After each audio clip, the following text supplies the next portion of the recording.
The Ties That Bind. Chapter 1. An eerie quiet settled within the walls of the large two-story home.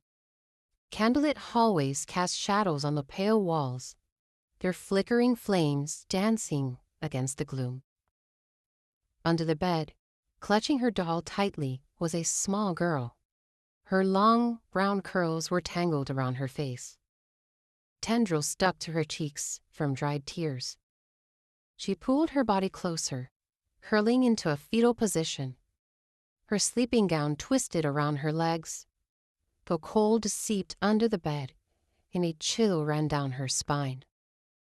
Quickly, she hid her unclad feet under her gown.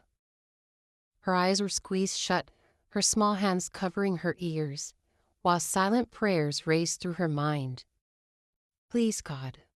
Save Mama, please, God. The late evening hour began to lull her into a fitful sleep, but a loud crash startled her awake. Shouting erupted again. Her body shook as fear gripped her chest tighter than before. All of you are to blame, a man's voice roared. Where is the girl? Where is that good-for-nothing brat? Heavy footsteps thundered toward her room. Her heart pounded in her chest as fresh tears welled up in her eyes. Where are you, girl? The voice demanded. He burst through the bedroom door and scanned the room. Anger flashed in his eyes as he saw the empty bed. His fist clenched and he stormed over to it. I know you're in here, he said. If you make this difficult, you'll regret it. His menacing words pierced her through her hands, which were pressed tightly against her ears. She squeezed her eyes shut, even tighter, the pressure making her head throb. Suddenly, a gust of wind seemed to rush under the bed as the man grabbed her by the arm and yanked her out. Holding back tears, she tried to remember her mother's words. Never show fear, my sweet. Always put on a brave face. Never let anyone see that you are hurt. Taking a deep breath, she kept her lips pressed firmly together as he began to growl at her. You bratty child, this is all your fault. If your incompetent mother hadn't spent all that time coddling you, she would have given me the son that I deserved. Now what, huh? He shook her violently.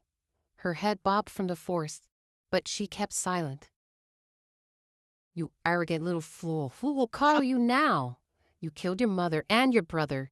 You're to blame. Suddenly, he hurled her across the room. She crashed to the floor, porcelain shards surrounding her, cutting her small arms and legs. Her doll lay shattered beneath her, broken into pieces, like her world just now. Mommy? She whispered, her voice barely audible, choked with despair. She's dead.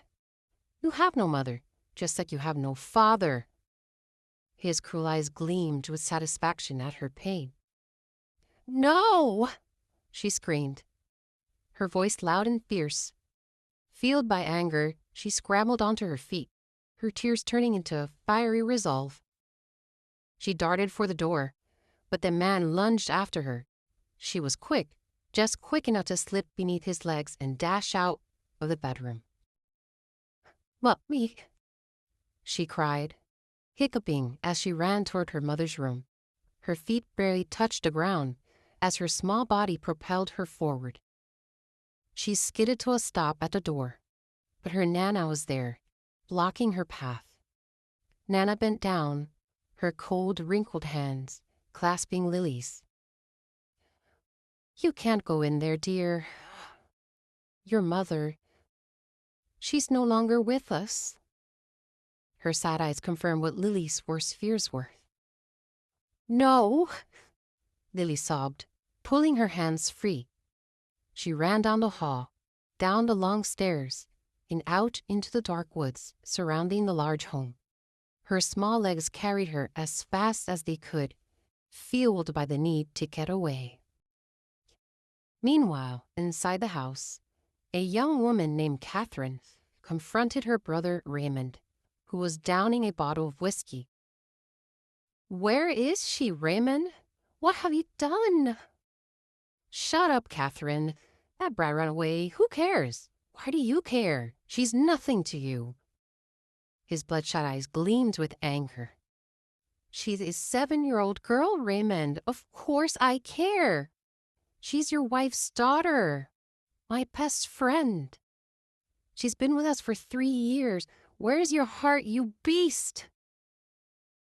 Her voice trembled, but she stood her ground, her words filled with courage. Raymond, enraged, hurled the whiskey bottle at her. It missed by mere inches. He staggered to his feet, attempting to grab her, but in his drunken state, he stumbled and fell face first onto the floor. Not sparing him a glance, Catherine turned and raced towards the door. "Where could Lily be, my poor sweet child?" she thought, as she rushed outside into the cold night air. Grief gnawed at her chest, but she pushed it aside. "My dear friend Angela is gone. I'll never see her again. But I promised I'd take care of her daughter, Lily, and I will keep that promise." Determination steeled her heart as she ventured into the night, searching for the lost girl.